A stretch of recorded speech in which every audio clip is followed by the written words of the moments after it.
Nostradamus, el profeta del siglo XVI que sigue estando en la actualidad. Corría el año 1503 cuando nació en Francia el astrólogo y médico Nostradamus, un clarividente para algunos, un agorero para otros. Su principal obra se publicó en 1595 con el título Las Profecías, y sus palabras han dado pie a innumerables interpretaciones sobre el devenir del mundo y la humanidad. ¿Por qué se hizo tan famosa su obra? ¿Qué tenía de especial para que la gente le creyera? Bienvenidos a la Fábrica del Tiempo, donde exploramos los rincones más fascinantes de la historia y la misteriosa trama del tiempo. En esta entrega, nos sumergiremos en el enigma de Nostradamus, el legendario vidente del Renacimiento, cuyas profecías han dejado perplejos a generaciones enteras. Prepárense para adentrarse en el misterioso mundo de predicciones, secretos y el fluir del tiempo mismo. Suscríbanse para no perderse ni un detalle de este viaje temporal. Comencemos.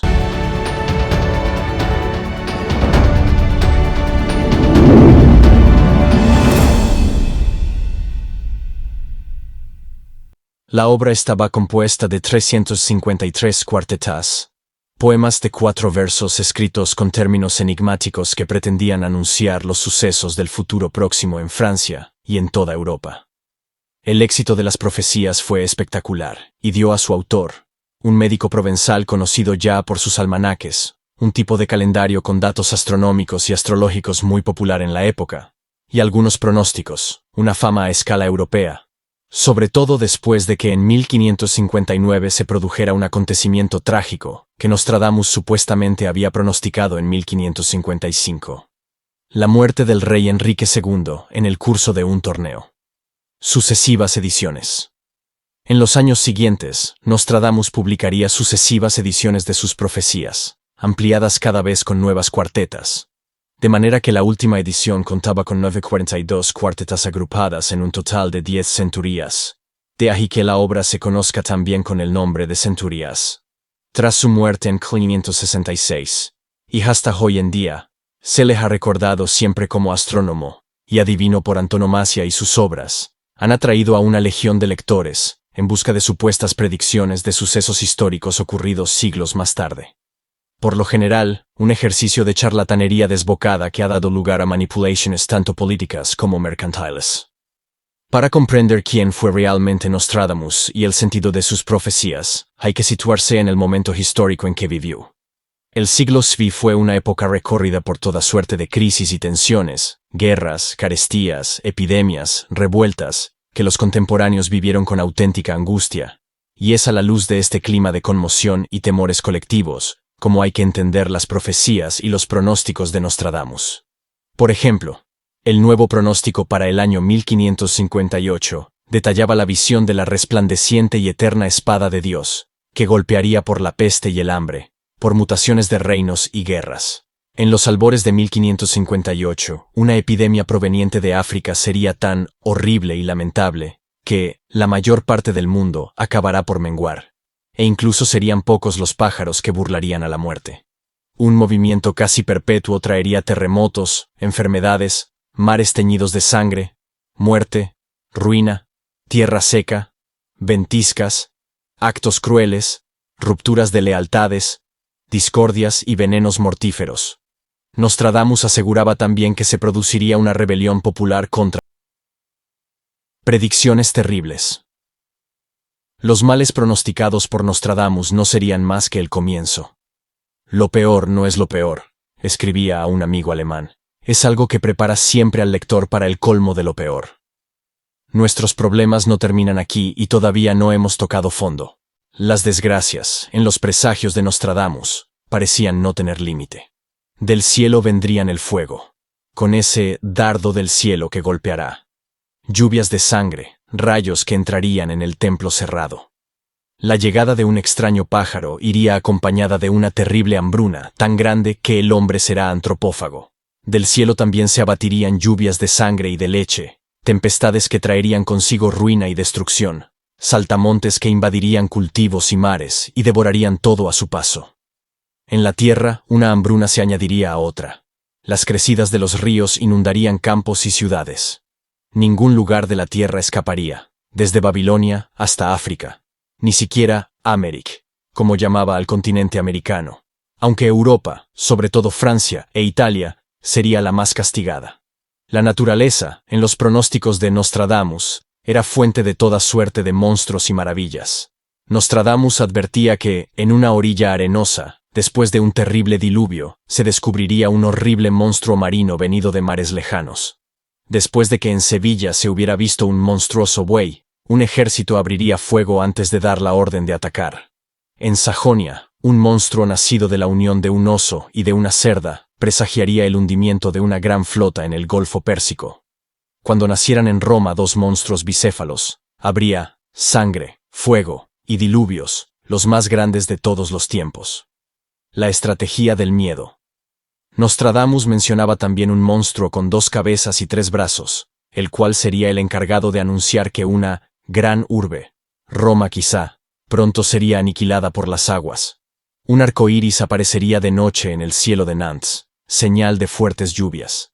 También se vería en junio un cometa en el norte, cerca de la constelación de Cáncer, y fallecería un célebre romano, sin duda el Papa.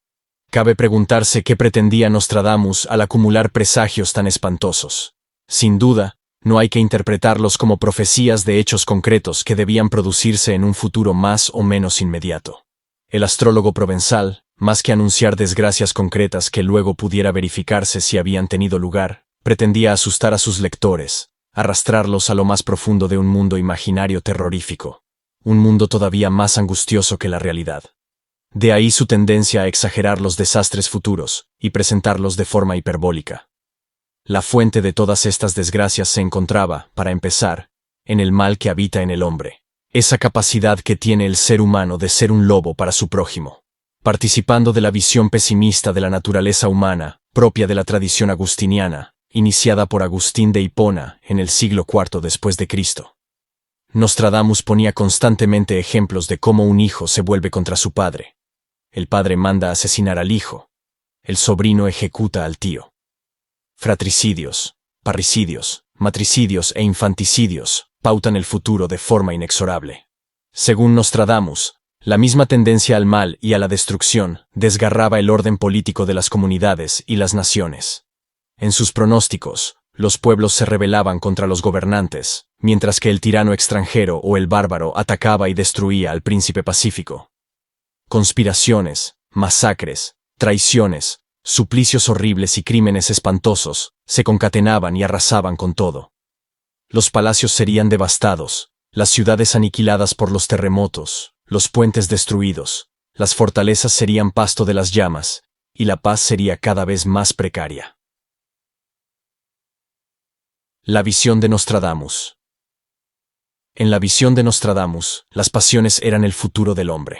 Lujuria desenfrenada, adulterios e incestos, terribles venganzas, ingratitud excesiva, insaciable ambición, hipocresía, avaricia, ira, odio, engaño y astucia. Para los inocentes, no había más futuro que el de ser asesinados o perseguidos, mientras que la santidad de los hombres de iglesia sería demasiado falaz y seductora. Ninguna alianza o paz sería duradera.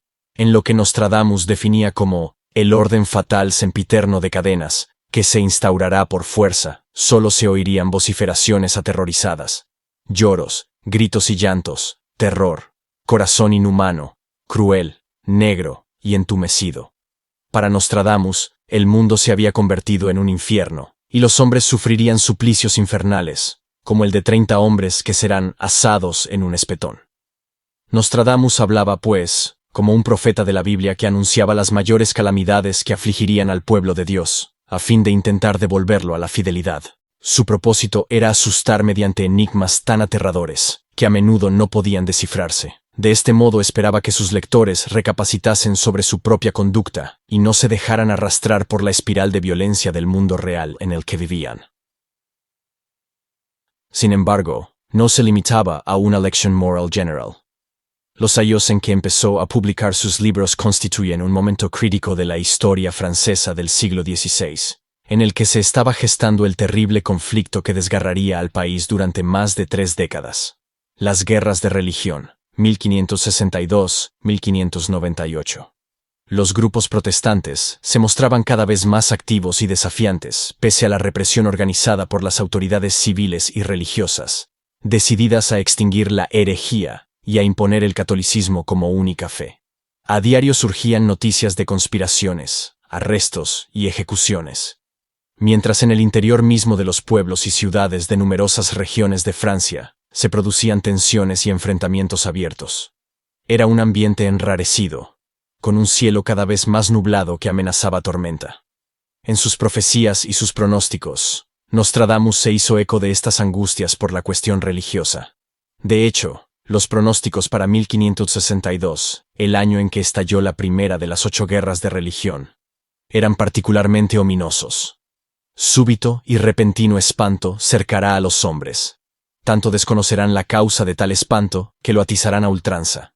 Y tales serán la emoción y tumulto que pelearán con los unos e infectarán a los otros, y entonces, antes de finalizar la primavera, señales altamente espantosas, o cometas en el cielo se verán y aparecerán antorchas ardientes en los aires que harán temblar la tierra. Las aguas casi volverán a su cauce al final de la primavera. El panorama de 1563 no era más halagüeño. La furia de los hombres, de la naturaleza y de las plagas enviadas por Dios alcanzaría un nivel sin precedentes, como expresa en una de las cuartetas de sus profecías: asesinatos en cadena, cautivos, muertes, prisioneros, tanta agua y peste, tanta muerte, tantas armas estremecerán, ningún pacto, el jefe será capturado. Todo será sangre humana, rabia, ira. Tardío penitente, peste, motivo de guerra. Más adelante, durante el otoño, aparecerían un puñado de nuevos sectarios que sembraron ciertos errores descabellados en el pueblo, tantos que varios de ellos en pos de su diversidad generarán grandes guerras, disputas acerbas, debates, discordias y altercados. Además, en el transcurso del invierno, entre otros acontecimientos siniestros, tendría lugar la expoliación y profanación de varios templos dedicados al culto. En algunas profecías posteriores aparecía un hereje profanador de santuarios y la tierra se describía cubierta de cuerpos de inocentes o de religiosos cuya sangre, al ser tan abundante, brota como el agua. Otro texto decía: el anticristo debe pronto aniquilar, y su guerra 27 años durar. Los heréticos muertos, cautivos, exilados, sangre de cuerpo humano el agua enrojecerá y granizo en la tierra se abatirá. Un humanista frente a la barbarie. Nostradamus vivió esta confrontación religiosa como una terrible tragedia. Había recibido una educación humanista, marcada muy especialmente por la lectura de lo que lo había inclinado a una visión de la religión como una experiencia interior, propia de cada individuo, alejada de todo dogmatismo. Del humanismo había tomado también el talante pacifista. Para él, las exclusiones o las divisiones religiosas que enfrentaban a católicos y protestantes en guerras religiosas eran un pecado de soberbia y arrastraban a la cristiandad a un terrible y sanguinario callejón sin salida. Por ello, con sus profecías se proponía mostrar los peligros que aguardaban a la humanidad y que precisamente podían hacerle olvidar para siempre el mensaje de amor y paz de Cristo. El terror por las catástrofes del futuro próximo podía servir de advertencia a todos los cristianos, para que no se enfrentaran por sus diferencias confesionales, y para que comprendieran que debían guardar las distancias con todos aquellos que pretenden conocer toda la verdad sobre la fe, aquellos dispuestos a desgarrarse, a perseguir y a matar al prójimo en nombre de su propia idea de Dios. Y así, concluimos nuestro viaje por las predicciones de Nostradamus en la fábrica del tiempo.